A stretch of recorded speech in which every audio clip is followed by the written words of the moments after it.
ধর্ষকদেরকে কোর্টে পাঠাবো না, সকালে জমা নেব, বিকালে খরচ করব।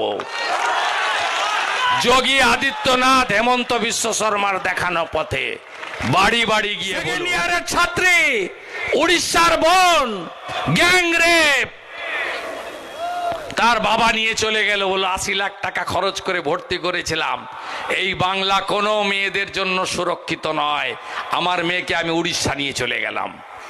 আর মুখ্যমন্ত্রী দাঁড়িয়ে বললেন, এয়ারপোর্টে কলকাতায় দার্জিলিং বেড়াতে যাচ্ছিলেন, বলে মেয়েরা রাত্রে বেরোয় কেন, এত রাতে বেরোনো উচিত নয়।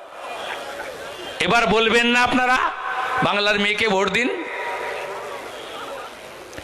কথা দিয়ে গেলাম, মা বোন প্রচুর মহিলা এসেছিলেন, সন্দেহ হয়েছে অনেকে উঠেও পড়েছেন।